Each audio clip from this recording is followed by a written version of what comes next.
의미가 있는 사회적 그룹이 150명을 넘길 수 없다. 친한 친구가 세보면 그만큼 안 나올 수 있잖아요. 제가 이름을 기억하는 사람이 150명이 저는 되지 않는 게 거의 확실합니다. TV에서 김호영 씨라고 있는데 그분 카톡 친구가 4천 명이라고 하더라고요. 안녕하세요. 서울대학교 심리학과 한수원입니다. 여러분 친구 많으세요? 친구 몇 명 있으세요? 1년에 한 번 정도라도 연락하기는 하는 친구는 몇 명 정도 될 것 같으세요? 몇 명? 20, 30명? 아무리 봐도 50명. 아무리만 50명? 그런 이론이 있어요. 던바의 숫자 들어보셨을 수 있는데 영국의 옥스퍼드 대학의 인류학자인데 로빈 던바라는 학자인데요. 그분이 이렇게 얘기하셨어요. 우리가 친구 뭐 이렇게 좀 알고 지내는 뭐 의미가 있는 사회적 그룹이 150명을 넘길 수 없다. 근데 이 그룹이라는 게 같이 뭘 한다는 게 아니라 나한테 의미가 있는 사람들, 그 사람한테 내가 무슨 의미가 있는 그런 사람들이 150명 정도를 넘길 수가 없다. 이 숫자가 어떻게 나온 거냐면 로빈 던바 이 교수님이 하시는 분야가 인류학 그리고 진화심리학인데 영장류라고 부르는 동물들 있잖아요. 뭐 원숭이, 침팬지 뭐 이런 동물들의 대뇌 사이즈랑 사회적 집단의 크기를 상관관계를 본 거예요. 그런데 이렇게 나온 거예요. 이 대뇌 사이즈가 크면 클수록 어울리는 집단의 크기가 크다. 그런데 그걸 그대로 적용해서 계산을 해서 사람이라면 어느 정도가 가능한 숫자냐. 그랬을 때 150명이 나온 거예요. 사실 정확히 149명이라고 하는데 또 반올림 뭐 해서 150명이라고 이야기를 합니다. 그런데 이런 숫자가 비스무리하게 맞는 데가 많은 거예요. 그 군대에서 뭐 소대 같은 경우 150명 정도 이제 스태프까지 다 합쳐서 그 정도면 유지가 잘 되고 회사에서도 그 숫자를 넘어가면 좀 이제 그러면 부서를 나눠야 되고 이렇게 얘기를 합니다. 그래서 유명한 케이스가 고어텍스 왜 그 겨울 잠바 고어텍스 있잖아요. 그 고어텍스 회사 회장님은 그걸 딱 150명이 넘겨지면 아예 건물을 딴 데서 일하게 한다. 이런 식으로 아예 그냥 정해놓으신 분이 있었어요. 저희 회사에서 그 회사 분들도 154명? 이 정도. 회사, 네. 그 정도가 그 하기가 좋은 숫자인가 봐요. 그건 이제 기업 조직의 얘기고 우리가 일상에서 어떤 정도가 그 150명의 서클 안에 들어오는 사람들이냐. 그러면 표현을 이렇게 했어요. 공항이라던가 이제 기차역에서 기차를 놓쳤거나 비행기를 놓쳤어요. 그럼 이제 몇 시간 남잖아요. 누군가를 아는 사람을 봤어요. 그래 반갑다. 이렇게 연락도 못하고 정말 뭐 차나 한 잔 마시든지 뭐 아니면 뭐 어른일 경우에 맥주나 한 잔 합시다 해서 앉아가지고 이야기를 할 수 있는 그게 이상하지 않은 정도의 관계를 한 150명 안에 들어오는 사람들이라고 해요. 관계라고 해요.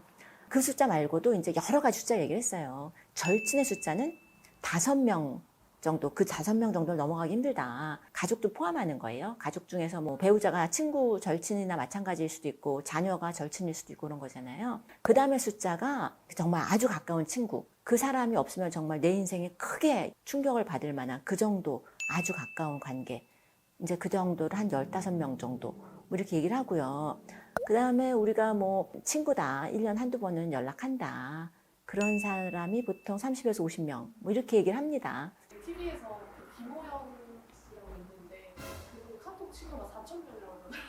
이건 사실 정말 평균으로 이렇게 한 거잖아요. 그러니까 이 숫자는 사람마다 정말 다 다른 거지 그것 때문에 나 친구를 더 사귀어야 되나? 아니면 좀 잘라내야 돼? 이럴 필요는 전혀 없는 것 같아요. 여기서 중요한 게 뭐냐면요. 여기서 이제 150이라는 숫자가 있지만 우리가 150명?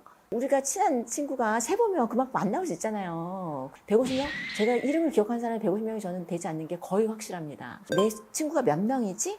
그런 게 중요한 게 아니라요. 아주 가까운 친구가 있고 조금 그래도 연결하는 사람들이 있고 지인이 있고 이런 다른 관계들이 다 그 나름대로 의미가 있다는 것을 알고 분류를 해야 되는 게 맞는 것 같아요. 그 사실 이제 SNS 뭐 많이 하시잖아요. 거기에 숫자가 어마무시하게 나오죠. 친구, 팔로워 뭐 목표죠. 거의 막 몇십만 이상 돼야 되고 막 이런 게 목표가 되고 그런데 나랑 그렇게 개인적으로 모르는 관계들이잖아요. 그분들이 하는 말 때문에 또 상처를 입을 수도 있고 심리적 질환을 앓을 수도 있고 이런 경우들이 생기잖아요.